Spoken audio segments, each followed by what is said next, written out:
next speaker is Georgia Vanderville. Her talk title, Inner Development Through Product Development, Building Your Inner Candle. Georgia Vanderville is an award-winning entrepreneur, best-selling author, and TEDx speaker. She chairs Nevada Works and advocates for women-owned small businesses. Starting Shorty's Candle Company in 2002, her goal is to inspire healthier mental health by connecting people to happiness. Please, let's give Georgia Vanderville a warm round of applause.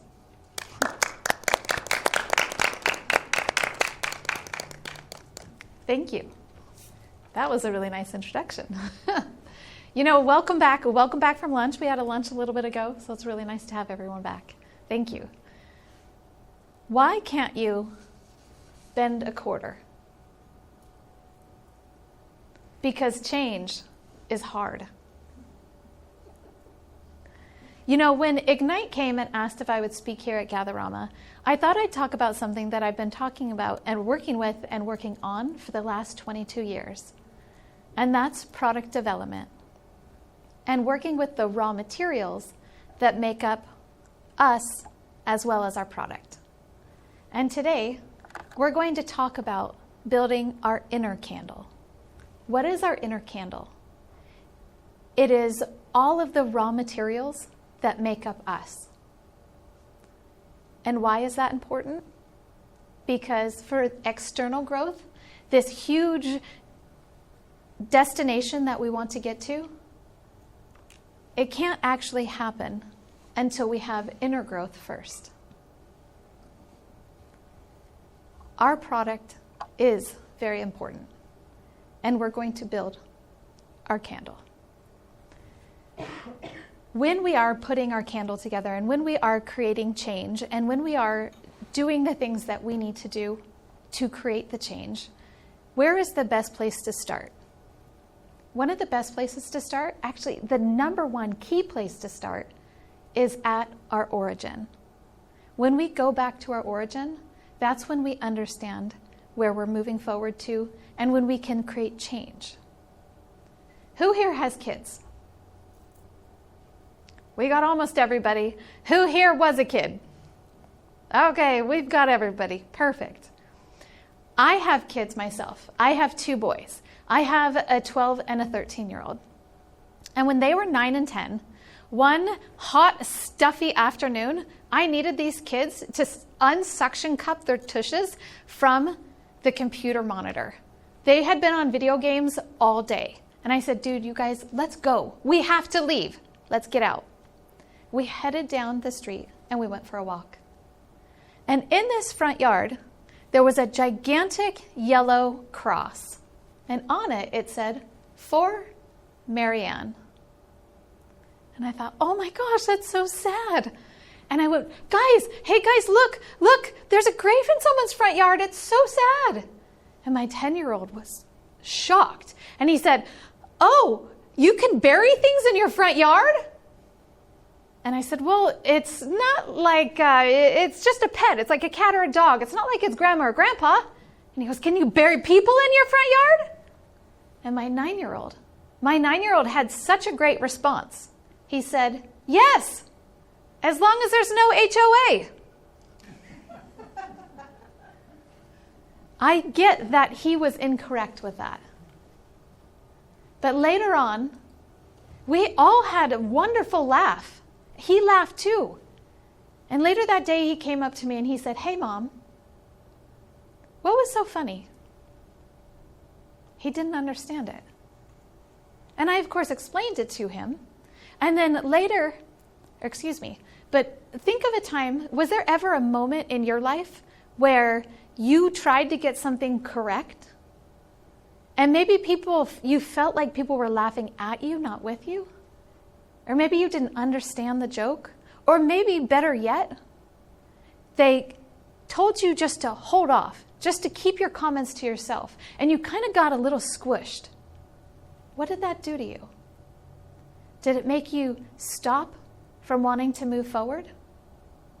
Did it put you in your place? That kind of dims our light a little. That dims our candle, every experience we have with that. But we can change that. we can create that change. You see, from 0 to 8, that is when we set up our beliefs. And I'm sure everybody has heard some of this already today.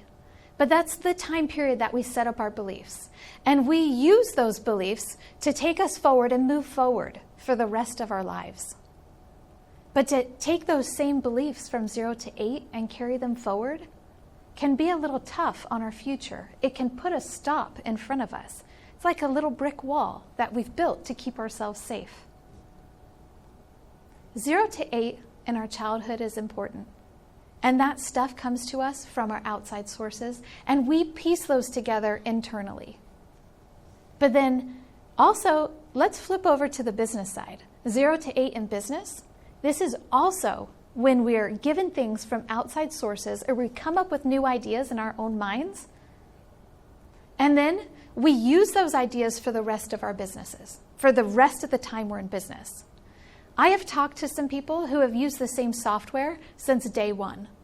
Someone said, use this software, and they said, okay, and 30 years later, they're still using that same software.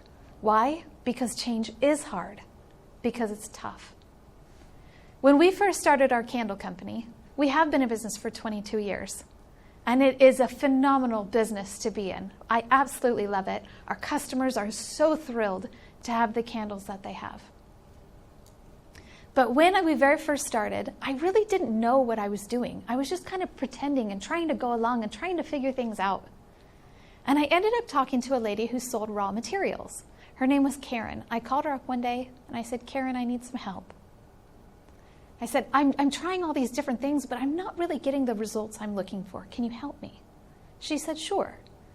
And she gave me a container, a wick, some wax, and some fragrance.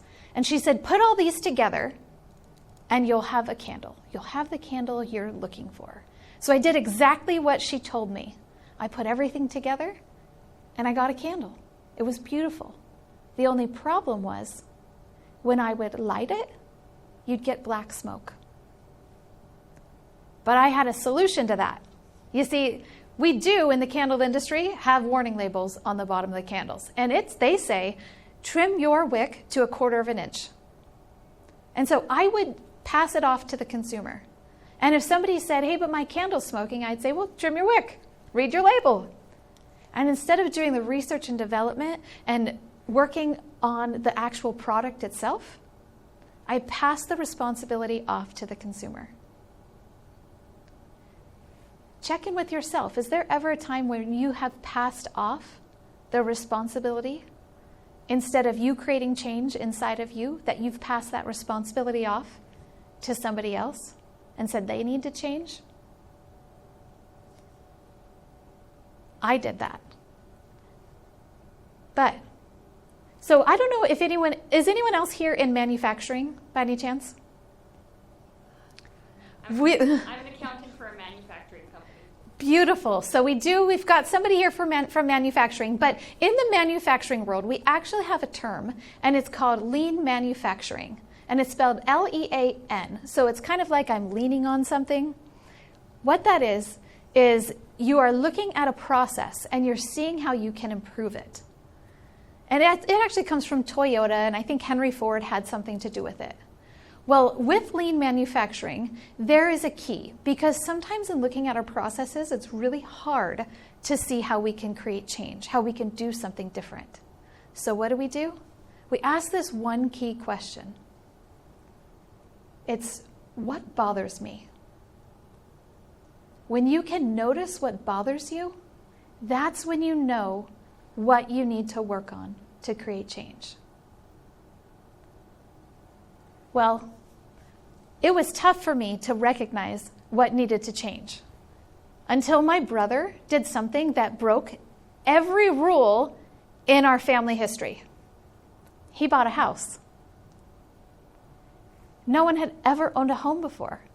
And we would go over to his house and we would do all of our family events there. We loved it. It was so wonderful. And we'd show up at his house and we'd take our jackets off and we'd hang them up and everybody would get together.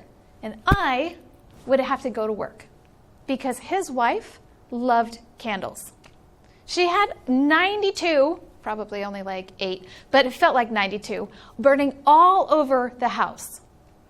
But they had spent a whole lot of money and a whole lot of their time and energy to build this that they had bought.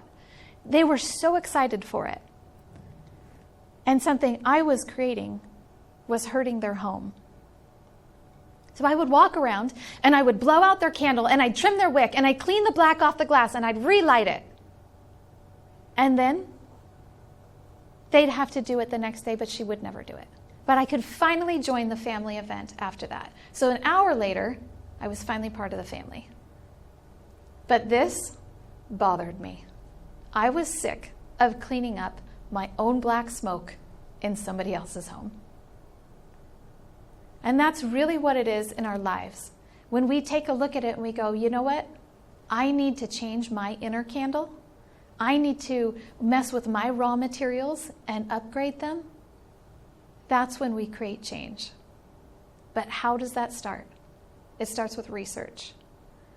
There was a German aerospace engineer, and he said, research is what you're doing when you don't know what you're doing. And at this point, I didn't know what I was doing. I felt like I did, but everything needed to change. And when we're looking at ourselves, what are those raw materials that we can upgrade and we can up-level? And in comparing them to candles, that's how we're going to build our inner candle. So when I look at things, I look at what Karen gave us originally.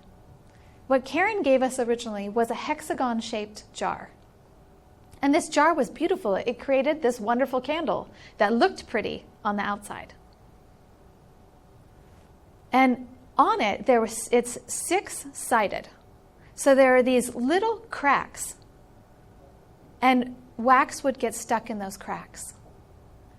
But we needed to change that container. Come on in. We needed to change that container. And we needed to reshape our container. Go with something that fit us and fit our product better. And I liken our container to our beliefs. You see, we do have those beliefs that we set up between 0 and 8. And then we carry them forward with us as well. But when we can look at them slightly different, then we can change them. And I'm actually really glad that whole situation with my son, he was 9. Otherwise, we all know where I'd be buried. But I was 10, actually. I was in 5th grade, and I created a belief that actually stuck with me for many, many, many years. In 5th grade, we lived in this little tiny mountain town, and it was always freezing during the winter months. And we would have to walk outside to do anything. Of course, you had your playground and everything. But one interesting thing that the school brought in was an outdoor classroom, like one of those Connex classrooms. And we'd have to walk outside and walk through the snow and through the ice on this little teeny tiny path, and then we'd have to get up the stairs, and we'd have to walk up the stairs, and you'd finally get inside, and it would be warm inside. But the worst thing on earth was inside this little tiny classroom. It was filled with computers. I was in 5th grade.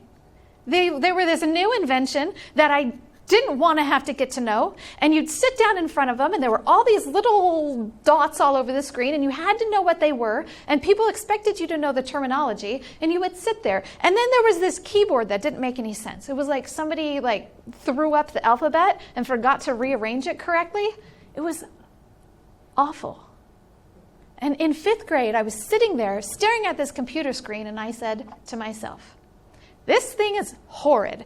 I will never be good at computers. I will never know how to run these things. I will never work with them. I will never anything. I hate them, and I will be bad at them for the rest of time. And then, at 21, I started an internet-based candle company. Completely opposite of my 5th grade belief. But that belief carried with me all the way through. And earlier this year, 30 plus years later, earlier this year, I was talking to my accountant, and she said, Georgia, I need you to do something completely different than you've ever done. I need you to upload your tax documents to our tax software because I'm so sick of you. See, she noticed what bothered her. She said, I am so sick of you taking a photo and texting me all your tax documents. You can no longer do that. And I said, yes, I can. And she said, no, you honestly can't because I'm not going to work on it for you anymore. And I said, then Susan, you can sit there and you can hang out with me for 2 hours while I try and figure this out. And she said, Georgia, I just filed your taxes. I'm working on filing your taxes. And last year, you bought an incredible amount of machinery from China. If you can figure out how to buy all that machinery from China and get it here and get it working, you can figure out how to upload some tax documents to our tax software. And boom. I had just debriefed my belief. It blew up. It no longer controlled me. So to change our container, we need to debrief our beliefs. Take a look at those. Notice what bothers you. And when you stop, take a look at it, recognize it, and understand what it's stopping you from doing, and seeing that you really can do what you're wanting to do, if you just let that go, that's when change occurs. That's when your container changes shape. That's when your wax no longer gets stuck in your cracks. It's freedom that comes from that. We have been in business for 22 years, and I absolutely love making candles. And in 2009, we ended up, it was right after 2008, and everybody remembers 2008. That was really tough for us. Our company had been plummeting quickly, and we decided to pivot and change. And we opened up a candle party line.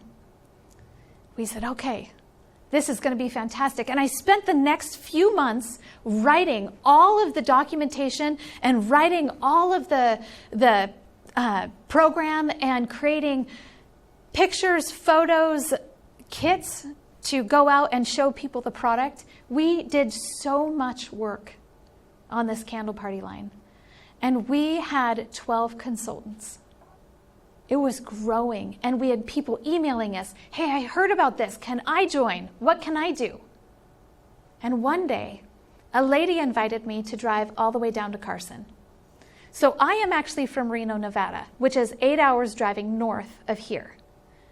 And so we are in Vegas, and a lot of people think Vegas is actually the capital of Nevada. It's not.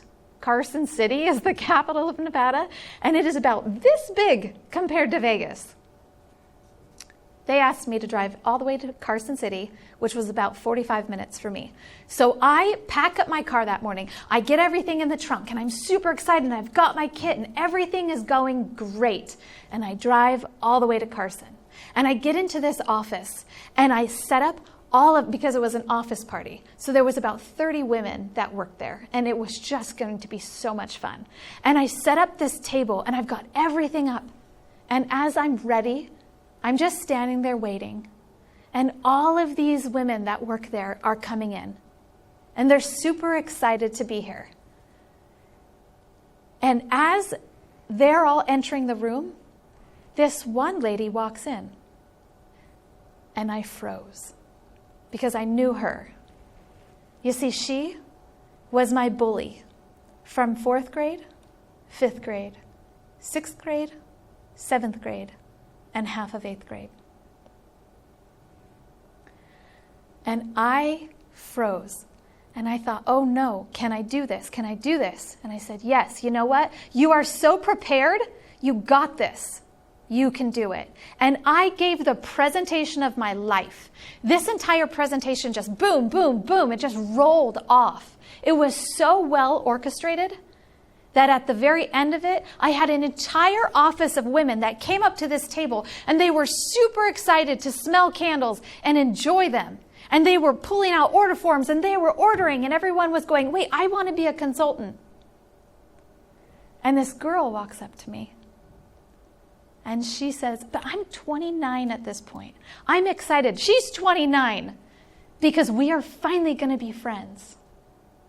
And she walks up with her arms crossed and she goes, "You're a liar. This isn't yours. You didn't create this. You couldn't create this. You are too stupid." And I had no idea what to do. So I punched her in the face.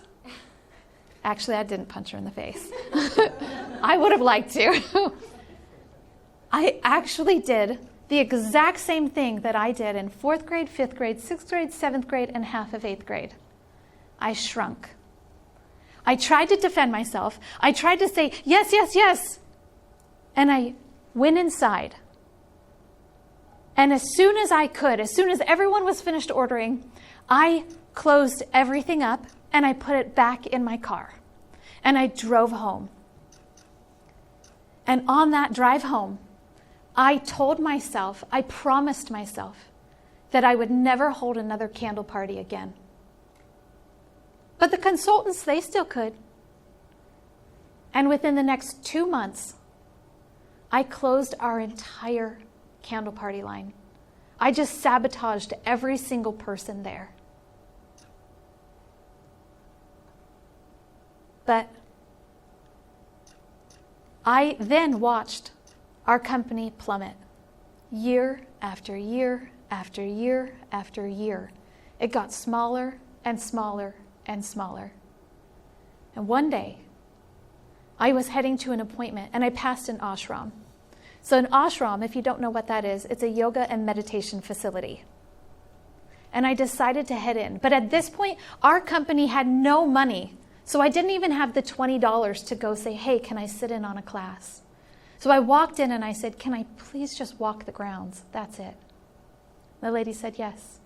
Thank you for taking your shoes off on your way in." So I carried the shoes through and I actually put them on the other side. And then I walked the entire grounds. And I ended up on the top of this little hill.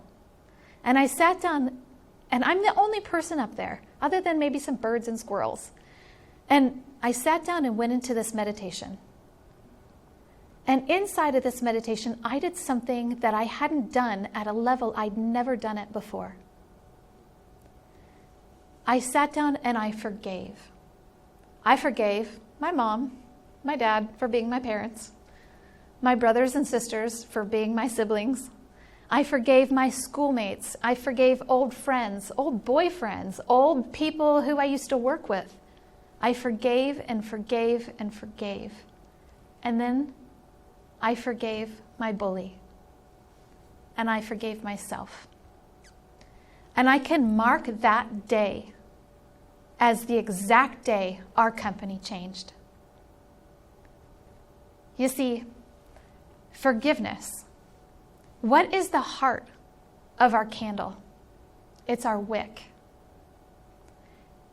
So our wick that we used to use that Karen gave us had a zinc core in the middle of it.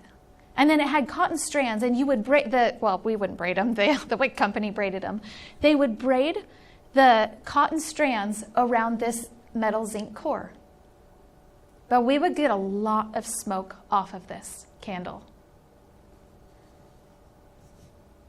We decided to do some research and development on our wick. And we ended up going with a cotton wick, where the entire thing was cotton. But that day, when I extended forgiveness, it was literally like someone walked in and pulled that zinc core out of the middle. I was no longer weighed down by this heavy metal. And they replaced it with a strong cotton core and rebraided the cotton around this wick. And it allowed us to move forward. It allowed our product to flow through. Forgiveness is the key to being able to move past whatever is holding us down. Forgiveness is the heart of our candle. And the wick is the heart of the candle. And forgiveness heals our own heart. So our heart becomes stronger. The next part of the candle that we needed to change was actually our wax. You see, we used this wax that Karen gave us originally, and we appreciated the wax. It was great to work with, but I was really having a tough time getting our formulas correct because wax is 95% of the candle. And when you have something that's 95% of your product, you really have to pay attention to what you're working with. What's 95% of our inner candle? It's the thoughts in our minds. It's what we have going on inside. And when we can notice what we have going on inside, that's when we can do something about it. I was in Estonia a few years ago, and I had been invited to go eat dinner with a whole bunch of incredible women. And I headed out to this dinner, and I didn't know anybody, but I head inside. And it's in this huge stone castle. This thing was stunning. I walk inside and I sit down at this table with all of these women. And everybody is talking about their accomplishments. And this one lady, Stacy, she's in there and she goes, oh yeah, well, I've been doing A, B, C, D, E, F. She's got this entire list. And this woman was incredible. And at the very end, she said, and I have FOMO. And I thought, what is that? It sounded really amazing, so I kind of wanted some too. So I asked her, I said, well, what's FOMO? And she said, it's fear of missing out. I thought, what are you missing out on? Did you not just hear what you just listed off? Not only that, but we're in a castle. Rapunzel's throwing her hair down. What are you missing out on? And I didn't recognize it until I had it myself. A year after that, I was at a conference in LA. And at this conference, I'm sitting there, and I have these ideas that I want to move forward with. But everybody else is saying, come join us here. Come do this here. Come with us. We've got all these other plans, and you'll fit in perfectly. So I thought, well, I actually do have FOMO. That's what's happening right now. I am experiencing fear of missing out. And then this thought came to me. What if I could look at it slightly different? What if I could say, yes, I have FOMO, but I appreciate it? And that's when I realized that we can reframe little things that we say to ourselves. I took that phrase, that acronym FOMO, and I turned it into, I'm focusing on my objectives. And when we're focusing on us and what we're working with and what we're accomplishing, that's when everything changes. So improving our own inner talk to ourselves, that is such an important key. It makes a difference. It creates change. The last part of our inner candle is actually our fragrance. So 95% is our wax and 5% is our fragrance. And if 5% is our fragrance, have you ever noticed how influential that is? I mean, just 5%. And it makes the entire product smell completely different. One of our first candles was actually pomegranate, and our second one was a beer-scented candle. We don't carry it. It was a thing I made for somebody who needed it. But that fragrance that you put in influences everything. And what is our inner candle's fragrance? What is that raw material? That raw material is our outside influence. It's what we look at and without noticing, or what we listen to and without noticing, we adopt and we put into ourselves. One of the coolest parts about being a parent is that we get to watch cartoons all over again. My kids loved this movie called How to Train Your Dragon. And I loved that movie too. And I will be a movie spoiler because if you haven't seen it yet, you're probably not going to.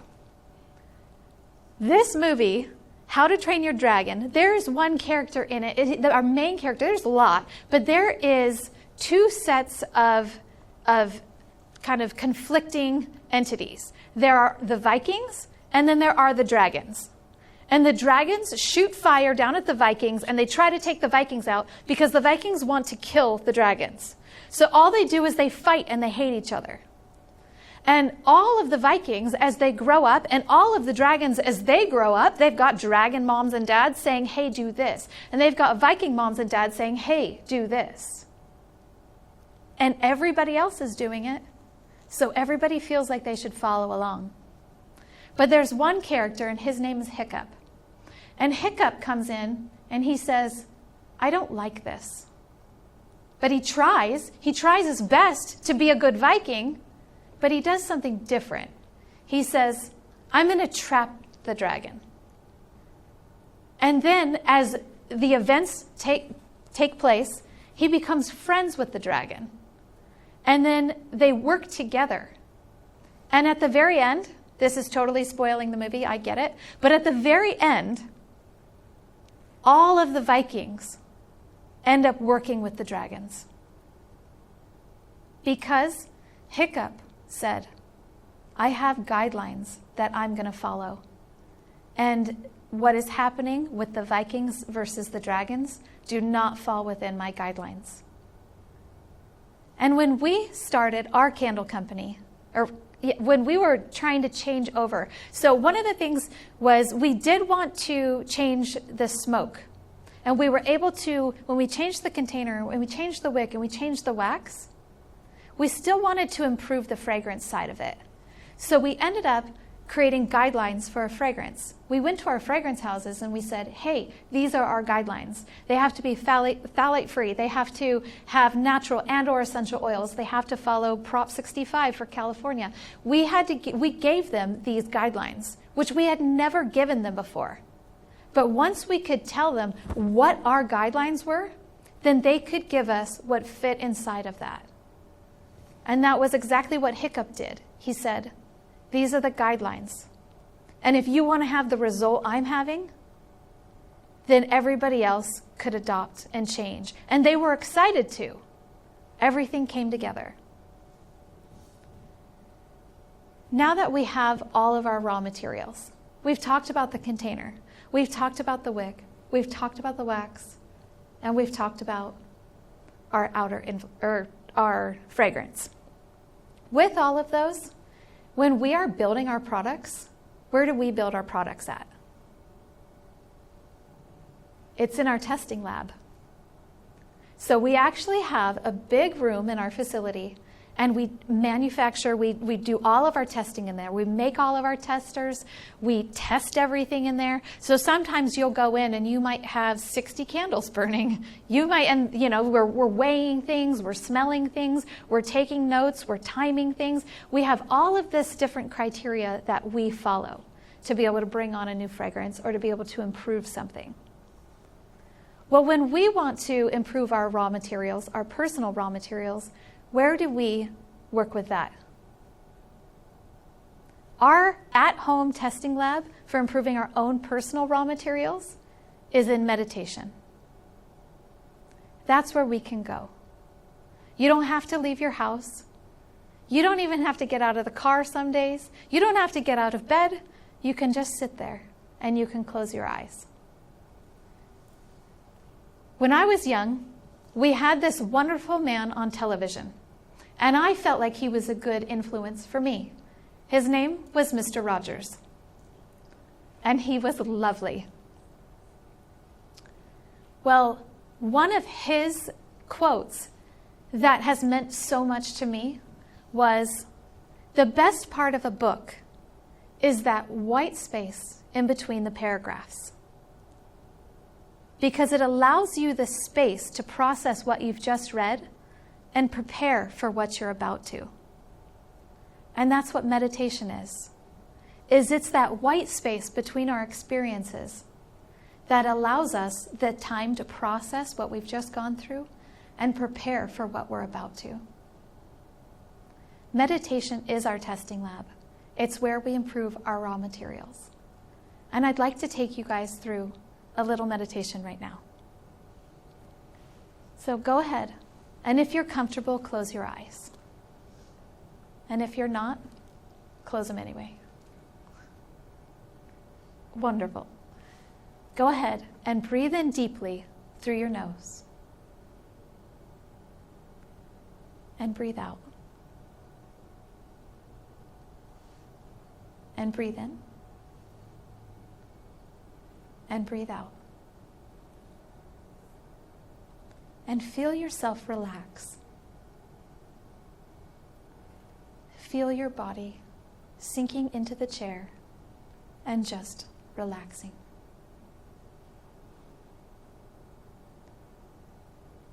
Now we have been traveling and we have been moving around and making a lot of things happen over the last 24 to 48 hours.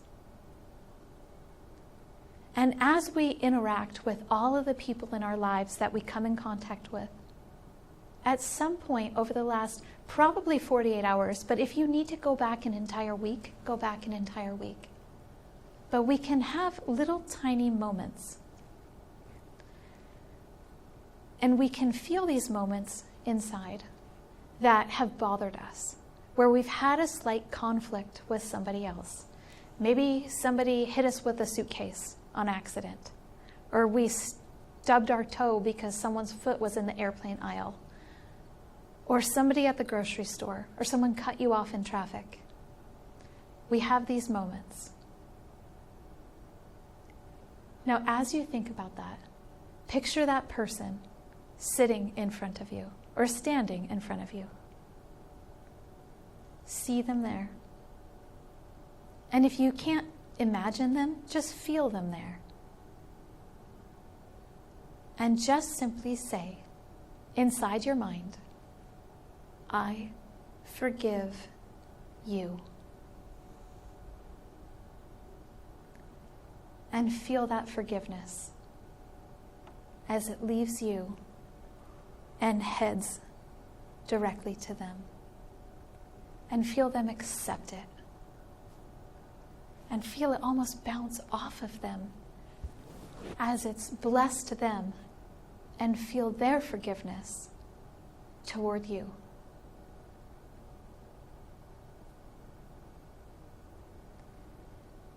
And when you're ready, open your eyes.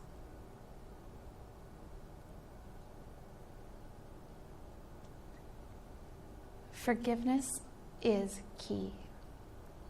Forgiveness can be over heavy situations. It can be over light situations. It doesn't mean forgetting. It doesn't mean allowing something to happen again. It simply means, I forgive you. And when you let go of it, you've just up-leveled, improved, strengthened your wick. Meditation can help us incredibly become who we want to be, because it's this place where we get to see where we are, what we are becoming. We have talked about increasing our raw materials. We talked about debriefing our beliefs and changing our container. We talked about improving our wick through forgiveness and getting rid of that zinc core and putting our clean, strong cotton core in and rebraiding our wick. And we've talked about improving our wax, our 95% inside of us, that mental chatter, and reframing that and flipping it so it's positive for us. And we've talked about our fragrance, our outer influence, and creating that guideline for us. That guideline is key, as well as talking about where we will be building our inner candle, or a beautiful testing lab that makes it easy to rebuild your candle. These things are wonderful. They're tools for you. They're keys for you, ways to upgrade your raw materials. So how do you bend a quarter? By upgrading your raw materials and making the decision to create change. Thank you.